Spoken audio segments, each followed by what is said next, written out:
नमस्कार दोस्तों, income tax act में बहुत इंपॉर्टेंट डिसीजन हाई कोर्ट के द्वारा दिया गया है। यदि किसी पार्टनर को पार्टनरशिप फॉर्म से रेम्यूनरेशन और इंटरेस्ट मिलता है, क्या इसे ग्रॉस रिसीट के अंदर इंक्लूड किया जाएगा? क्या इसके लिए उसे टैक्स ऑडिट कराना होगा यदि ये अमाउंट इंक्लूड करके स्पेसिफाइड अमाउंट से ज़्यादा की उसकी अर्निंग हो जाती है? दोस्तों, इसके लिए हाई कोर्ट ने डिसीजन दिया है कि इसके इफेक्ट इस प्रकार हैं कि टैक्स पेयर के द्वारा इनकम टैक्स की रिटर्न फाइल की गई। इनकम टैक्स की रिटर्न फाइल करते हुए टैक्स पेयर ने बिजनेस एंड प्रोफेशन के अंतर्गत 1 करोड़ रुपये से ज़्यादा की अमाउंट दिखाई, जिसमें से कि 8 लाख रुपये से ज़्यादा का अमाउंट एक्टिंग प्रोफेशन से था और 1 करोड़ रुपये से ज़्यादा का अमाउंट वर्किंग पार्टनर के तौर पे जो उसने रेम्यूनरेशन रिसीव की थी उसका अमाउंट था। जिसके बाद के इनकम टैक्स ऑफिसर ने नोटिस इशू किया कि टैक्स पेयर ने अपने बुक्स ऑफ अकाउंट ऑडिट नहीं कराए हैं इनकम टैक्स एक्ट के अंतर्गत, इसलिए इनकम टैक्स की रिटर्न को इनवैलिड माना जाएगा। जिसके बाद टैक्स पेयर ने रिवीजन एप्लीकेशन भी फाइल की, लेकिन रिवीजन एप्लीकेशन को भी डिसमिस कर दिया गया इनकम टैक्स डिपार्टमेंट के द्वारा। इस केस में इनकम टैक्स डिपार्टमेंट का कहना था कि यदि कोई व्यक्ति प्रोफेशन करता है और अमाउंट 50 लाख रुपये से ज़्यादा हो जाता है ग्रॉस रिसीट का, तो उस केस में उसे इनकम टैक्स एक्ट के अंतर्गत ऑडिट कराना होता है। लेकिन टैक्स पेयर का कहना था कि सेक्शन उसे एप्लीकेबल नहीं होगा, क्योंकि जो रेम्यूनरेशन ली जा रही है वो पार्टनरशिप फर्म से ली जा रही है। इस केस में पार्टनरशिप फर्म बिजनेस कर रही है, ना कि पार्टनर। इस प्रकार जो पार्टनरशिप फर्म बिजनेस कर रही है उसे ये नहीं माना जा सकता कि पार्टनर बिजनेस कर रहा है। इस प्रकार पार्टनर की रेम्यूनरेशन को पार्टनर का जो है ग्रॉस रिसीट बिजनेस से नहीं माना जा सकता है। और सेक्शन 44A भी एप्लीकेबल नहीं होगा यदि व्यक्ति प्रोफेशन भी कर रहा है और बिजनेस भी कर रहा है साइमल्टेनियसली डिफरेंट फील्ड के अंतर्गत।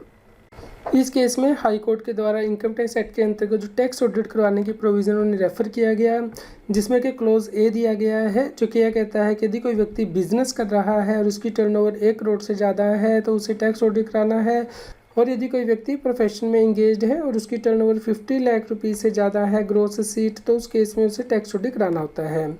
इस प्रकार इनकम टैक्स एक्ट में नहीं मेंशन किया गया कि यदि व्यक्ति बिजनेस से भी अर्निंग कर रहा है प्रोफेशन से भी, तो उस केस में टैक्स ऑडिट की लिमिट क्या होगी।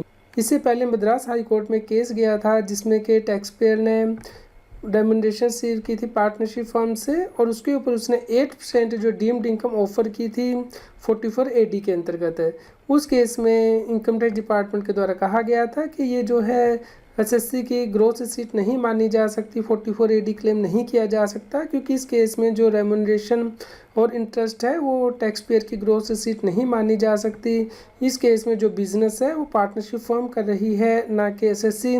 इसलिए अब इनकम टैक्स डिपार्टमेंट का ये कहना कि ये रेम्यूनरेशन और इंटरेस्ट इनकम टैक्स पेयर की ग्रॉस रिसीट मानी जाएगी, ये सही नहीं है।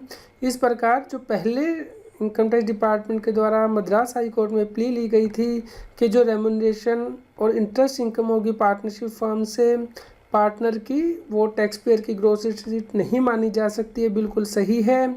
इसलिए इस केस में टैक्स पेयर को इनकम टैक्स एक्ट के अंतर्गत ऑडिट करवाने की आवश्यकता नहीं है, क्योंकि जो रेम्यूनरेशंस और इंटरेस्ट रिसीव किया गया है पार्टनरशिप फर्म से उसे टैक्स पेयर की ग्रॉस रिसीट नहीं मानी जाएगी। और यदि आप इसे एक्सक्लूड कर देते हैं तो अमाउंट सिर्फ 8 लाख रुपीज़ तक रह जाता है, और इस केस में टैक्स ऑडिट कराने की आवश्यकता नहीं है, क्योंकि यदि अमाउंट 50 लाख से ज़्यादा होता तो ही टैक्स ऑडिट करवाना था।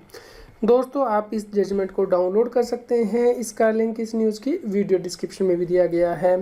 ये जजमेंट बहुत ज़्यादा इंपॉर्टेंट हो जाती है, क्योंकि बहुत से केसेस में देखा गया है कि इनकम टैक्स ऑफिसर जो है बिजनेस एंड प्रोफेशन के अंतर्गत जो टोटल अमाउंट डिस्क्लोज कर दिया जाता है उसे टर्नओवर मान लेता है, लेकिन आपको बिजनेस की टर्नओवर सेपरेटली देखनी है, प्रोफेशन की टर्नओवर सेपरेटली देखनी है इनकम टैक्स एक्ट के अंतर्गत ऑडिट कराने के लिए। उम्मीद करते हैं आपके लिए यह न्यूज़ यूज़फुल रही होगी। कृपया लाइक कीजिए, शेयर कीजिए, ताकि सभी लोगों तक ये जानकारी पहुंच पाए और वो इनकम टैक्स की कॉम्प्लायंस कर पाएँ। रेगुलर जीएसटी और टैक्स अपडेट के लिए इस चैनल को सब्सक्राइब करें। फ्रेंड्स, आप टीडीएस, इनकम टैक्स, जीएसटी और अकाउंटिंग सॉफ्टवेयर ऑडिट ट्रेल के साथ कॉम्प्लायंस आसानी से कर सकते हैं। इन सॉफ्टवेयर के डेमो देखने के लिए आप हमें मोबाइल नंबर के साथ ईमेल कर दीजिए taxil@gmail.com पर। आप हमें Telegram app CA Satbir Singh Taxil पर ज्वाइन कर सकते हैं ताकि आप GST और इनकम टैक्स के रेगुलर अपडेट अपने मोबाइल पर ही प्राप्त कर सकें।